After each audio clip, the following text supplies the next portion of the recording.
Gros merci d'avoir cliqué sur cette vidéo. Avant qu'on commence, bien sûr, abonne-toi.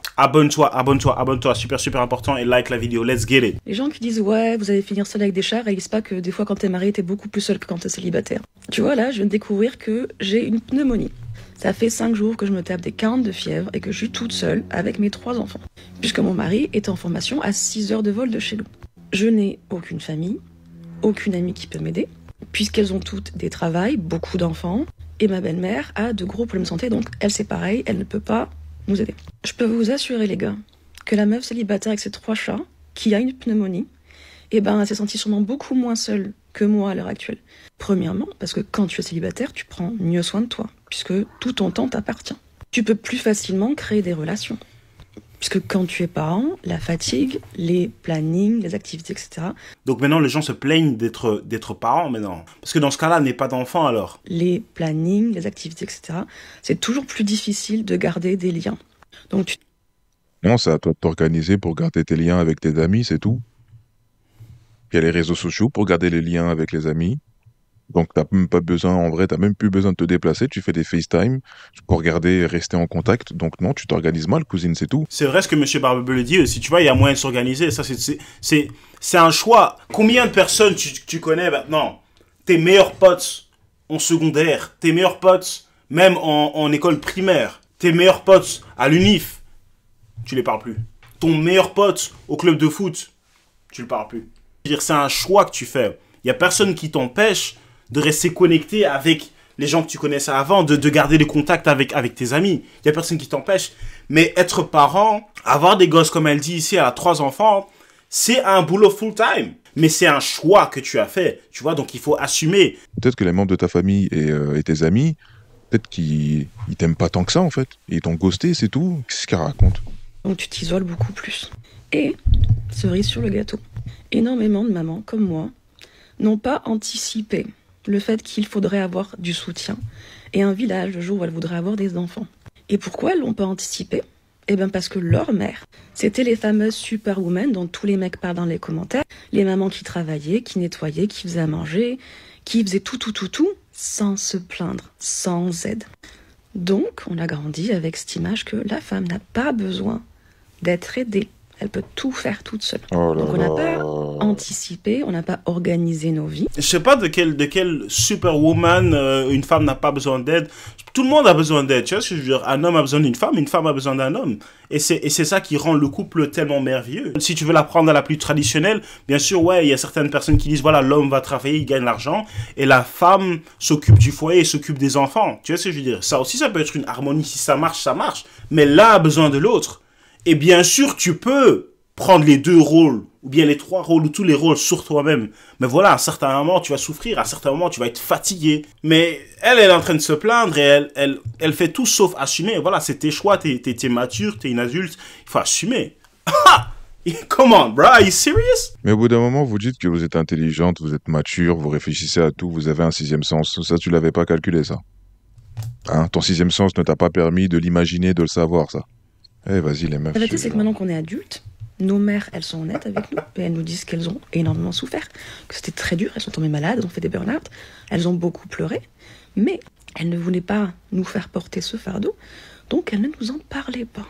Donc on n'a jamais vu des mamans. Bah, vos darons, elles sont teubées, je suis désolé. Parce que si tu dis pas à ton enfant ce qui t'attend dans le futur, c'est que t'es teubé, je suis désolé. Au bout d'un moment, faut arrêter de dire les mamans, elles nous ont pas dit parce que, voilà, elles avaient pas envie de nous faire peur, de nous effrayer. Bah non, c'est qu'elles sont teubées si elles ont fait ça. Si elles n'ont pas fait les choses, si elles ne vous ont pas dit les choses. Épanouies, on a juste vu des mamans fortes qui pouvaient tout faire, toutes leurs tâches. Il y a ce quote aussi qui dit... je vais d'abord le dire en anglais, je pense que c'est le mieux. Tough times create tough people. Tough people create easy times. Easy times create soft people. Tu vois? Donc c'est les temps durs créent des personnes, créent des personnes dures, des personnes fortes. Tu vois? Et les personnes fortes créent des temps plus faciles pour la prochaine génération. Mais la prochaine génération sont donc dans des temps faciles. Et ces temps faciles créent des personnes soft, créent des personnes faibles. Et elle, à mes yeux, le fait qu'elle est là en train de se plaindre, râler, surtout sur les réseaux sociaux, ça fait d'elle, je trouve, une personne faible. Et aussi, je trouve que c'est pas normal que nous, Cette vidéo, elle est arrivée jusque chez nous, tu vois. Nous, on est là en train de la regarder. Donc, ça veut dire que nous, on sait aussi que son mari à elle, c'est quelqu'un, soi-disant, qui ne prend pas ou qui n'est pas là. Il n'est pas là pour sa famille car elle est seule. Tu vois ce que je veux dire? Ça, je trouve que c'est un gros manque de respect envers le père aussi, tu vois. Mais bon, ça, c'est autre chose. Et qui était tout le temps à bout de nerfs. Et j'avoue que moi, quand j'ai... So, ma mère, elle était pas à bout de nerfs. Hein. Elle s'est occupée de 8 enfants. Elle était pas à bout de nerfs, mais bon, mon cas n'est pas la majorité. Et que c'était un Américain, et que je savais qu'il fallait que j'aille en Amérique avec lui, je me suis pas dit, ah ben non, bah mince, parce qu'après, quand on aura des enfants, comment on va faire? Est-ce que lui, il a beaucoup de famille? Ça m'a pas traversé l'esprit. Ah bah parce t'es conne. que pour moi, la femme, elle peut tout faire. Je pense que ça, honnêtement, ça rend d'elle une personne qui n'est pas forcément intelligente. Parce que si tu as des enfants, c'est pas que l'amour. Les gens qui pensent, oh, l'amour est plus fort que tout, à un certain niveau, mais la logique aussi, c'est super important. Si toi, t'habites en Europe et t'es là sur le chat, t'as fait une rencontre avec quelqu'un qui habite en Thaïlande, il y a quelqu'un qui va devoir prendre l'avion. Et il faut pas venir avec, oh non, j'y ai pas pensé, je savais pas comment, bro. Are you serious? Are you serious? Ma mère, elle n'avait aucune aide. Zéro, pas de grands-parents, rien du tout. Par contre, elle a fait des dépressions, burn-out, elle a eu... Mais même quand on est célibataire, on a besoin de l'aide de quelqu'un. C'est ça le truc, que ça soit un professionnel, ou un ami, ou un collègue de travail. Ça dépend de la situation, on a tous besoin de quelqu'un. Comment vous, maintenant, dans un couple, quand vous mettez en couple, vous dites que non, j'aurais besoin de personne, que vous n'avez pas compris que vous allez avoir besoin dans le futur de vos amis, des membres de votre famille. Je sais pas, vous êtes bête ou quoi? De cancer, quoi. Et encore à l'heure actuelle, elle souffre énormément de sa relation, de sa situation. C'est très très dur. On te dit que tu peux être entouré et quand même te sentir seul. Et je pense que le statut de maman, c'est sûrement celui qui représente ça le mieux. Et c'est aussi pour ça qu'il est temps qu'on arrête de vouloir peindre ces images de femmes surpuissantes qui peuvent tout faire. L'image de la femme surpuissante, c'est surtout de la femme que ça vient. C'est ces femmes qui disent, nous, on n'a pas besoin d'un homme, on n'a pas besoin de ça, on n'a pas besoin de ça.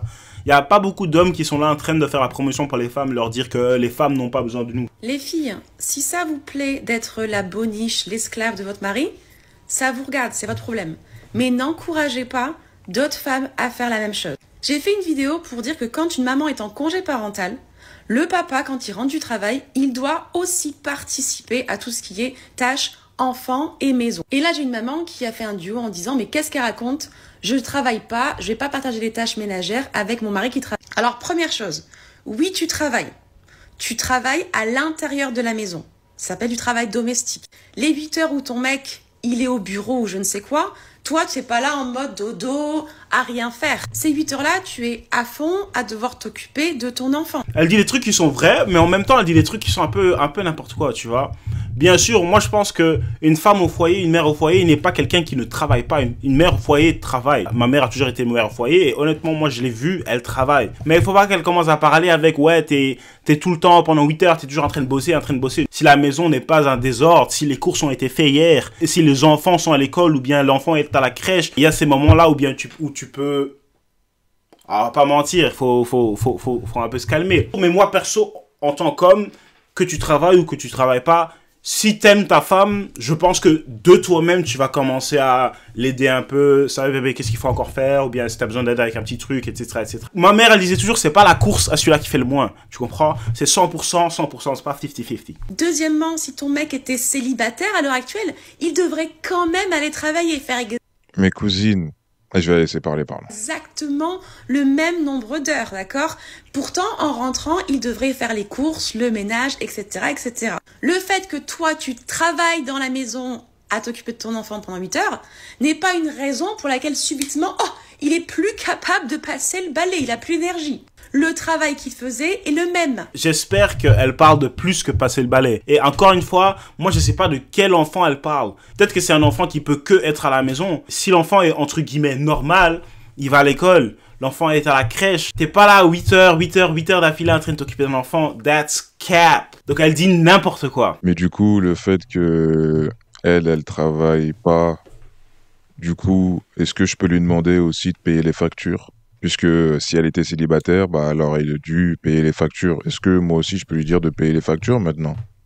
Malgré le fait qu'elle qu'elle fasse ses 8 heures de travail à la maison en train de faire le ménage et s'occuper de l'enfant. Je peux ou pas? Hein? Son petit RSA qu'elle reçoit, je peux lui demander de payer la moitié du loyer avec ça ou pas? Eh, vas-y. Il a changé de travail. Troisièmement, si ton mari, il aime réellement toi et ton enfant, Arrête il devrait ça. se préoccuper de ton bien-être et du fait que tu as besoin de repos. Parce que ta mission, c'est de t'occuper de votre enfant, le sien, pas celui du voisin. Donc si tu es épuisé, complètement à bout, parce que tu n'as jamais de soutien, je devine qui c'est qui paye la facture le lendemain. C'est ton gamin. Ton gamin parce qu'il a une maman qui est épuisée et à bout. Donc c'est son enfant à lui qui sera peut-être pas aussi bien traité parce que tu ne seras pas avec l'énergie nécessaire pour t'occuper bien de ton enfant. Wow. C'est... C'est lourd. C'est lourd. Ce que la dame ici, elle dit. Vous en pensez quoi? Qu'elle prend que les avantages d'être mère au foyer, tu vois. C'est ça, en fait. Donc, il y en a, ils m'ont dit, non, mais Barbe Bleu, toi, tu fais 50-50, c'est pas bon, Ok, y a pas de souci. Y a pas de souci. Son mari, à elle, il fait tout. Il paye les factures, c'est le seul à travailler, elle reste à la maison, mère au foyer. Et en plus de ça, après, quand il rentre du travail, le mari, il s'occupe aussi, pardon, de l'enfant. Et il passe le balai, il fait la vaisselle, il fait à manger. Lui, il se fait déglinguer dans tous les trous possibles, lui. Ah ouais, non, lui, c'est trop. Ah ouais, c'est un truc de ouf.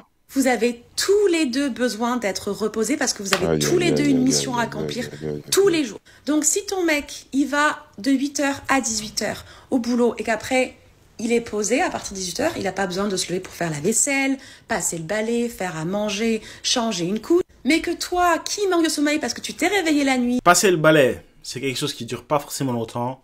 Faire à manger, honnêtement, je pense que si tu es mère au foyer ou père au foyer, je pense que tu peux organiser ta journée pour faire en sorte que voilà, si ta partenaire rentre, qu'il y a à manger. Donc ça, en plus, c'est pas un truc qui prend toute la journée. Changer une couche, c'est pas le plus chouette des boulots, mais ça, en plus, ça prend pas 1 heure. Encore une fois, hein, la journée, l'enfant, au bout d'un moment, il va à l'école ou non, pardon. Il fait des siestes. S'il est trop petit, Mais il fait oui. des siestes. Et à ce moment-là, c'est de la merde. Tu L'enfant, dors il va aussi à avec l'école. l'enfant. C'est à ce moment-là que tu récupères. Et puis, si l'enfant se réveille tous les 2-3 heures, mon gars, tu vas seulement dormir 2-3 heures. Hein? Coupure de 2-3 heures, c'est tout. Fin de l'histoire, ça se passe comme ça. Nos darons, elles disaient pas à nos darons, vas-y, quand tu rentres, tu fais la vaisselle. Quoi, mon père faire la vaisselle? Mon père faire le balai, passer le balai? Mon gosh, comme j'ai dit tout à l'heure, on était 8 à la baraque. 8 gosses. Hein? 8 gosses. Mon gars, mon daron, il faisait pas la vaisselle, il faisait pas le balai. Mon père, il payait les factures, il a payé la baraque. Tu vois ce que je veux dire? Après, je dis pas que c'est le meilleur exemple, mais bon, c'est comme ça. Vous voulez faire traditionnel? Bah, c'est ça la tradition, frère. C'est comme ça, le daron, il fait rien. Il paye les a dû factures, être c'est tout. sur le qui-vive pour faire attention à plein de choses avec l'enfant. À 18h, tu dois continuer toute seule à gérer l'enfant, gérer les tâches ménagères, etc. Le temps que tu finisses, toi, il est quoi? Mais je suis désolé, j'ai coupé encore une fois, mais les tâches ménagères, normalement, elles sont faites. Puisque soit tu les fais quand l'enfant dort, mais normalement, si tu t'organises bien, les tâches ménagères, elles sont faites. Et en vrai, passer le balai, tu fais pas tous les jours. 1 jour sur 2, c'est bien. 1 jour sur 3, c'est très bien. Hein, pareil pour les machines, tu les fais pas tous les jours non plus. Donc arrêtez de faire genre, toute la journée, vous faites des machines, vous passez le balai tous les jours, vous passez la serpillière tous les jours. Hein. Ça, c'est si vous avez 3 chiens, 2 chats et 5 enfants. Oui. Mais sinon, non, arrête. Pourquoi ils nous prennent pour des teubés, je te jure. Genre, nous, on n'est pas au courant. 20h, 21h. Donc lui, ça fait 3 heures. Mais Il TV. récupère son énergie. Et toi, c'est l'heure d'aller te coucher, en fait. Mais il récupère pas l'énergie, lui aussi il est parti bosser. Lui aussi il est fatigué, lui aussi il s'est levé le matin. Lui aussi il a été gêné par les cris, les pleurs de l'enfant la nuit. Donc lui lui aussi il est KO. Je sais pas, je comprends pas. C'est ça aussi un truc qui est important. Je pense que il faut que les gens ont une certaine fierté aussi. Si t'es mère au foyer ou père au foyer, fais-le avec de la bravoure, fais-le avec du caractère, fais-le avec un sourire. Je suis mère au foyer, je suis père au foyer, donc je veux être le meilleur père ou la meilleure mère au foyer qui existe. Et puis si toi tu donnes 100% et ton partenaire ne le fait pas, ah ok, là il faut commencer à prendre des décisions, tu vois, ou en tout cas avoir la conversation. Bref, mettez votre avis dans les commentaires, parce que ça franchement je trouve que c'est super intéressant de voir votre avis sur cette situation. À côté de ça, n'oubliez pas de vous abonner. Abonnez-vous, on est en route vers 5000 abonnés. 5K subs.